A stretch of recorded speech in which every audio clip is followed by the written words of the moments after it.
School जाँदाखेरि दायाँ बायाँ नगरेर सिधा स्कुल जाने, सिधा स्कुलबाट छुट्टी हुने बित्तिकै आउने, नचिनेको मान्छेले दिएको चक्लेट खानु हुँदैन, अनि कहीँ जाउँ भन्यो भने जानु हुँदैन है नानी।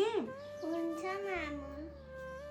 मामु अनि चाहिँ नचिनेको मान्छे मलाई बोकेर के गर्छ मामु? लिएर के गर्छ? 10 मिनट भइसकिसक्यो, आज त आउँदैन त। जमाना पनि खराब छ, केही भयो कि?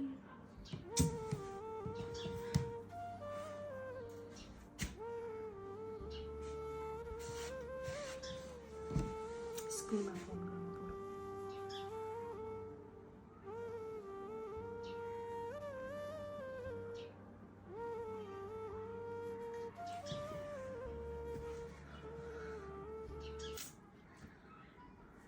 हेलो म्याम, नमस्कार।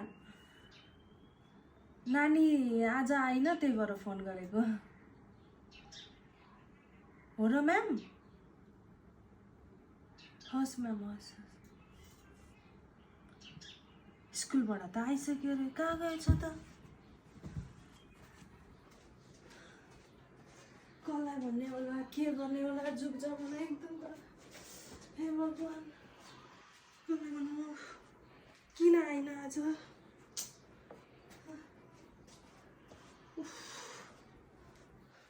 मामु म आएँ। कहाँ गएको थियो? म खेल्दै आएको थिएँ। थाहा छ, 15 मिनट 20 मिनट हुन लाग्यो ढिलो भएको।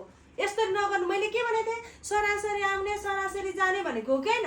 तिमी ढिलो आउँदाखेरि मामलाई कति टेन्सन लाग्छ। जुग जमाना कति नराम्रो छ। हुन्छ मामु। अबदेखि नगर्ने हस्।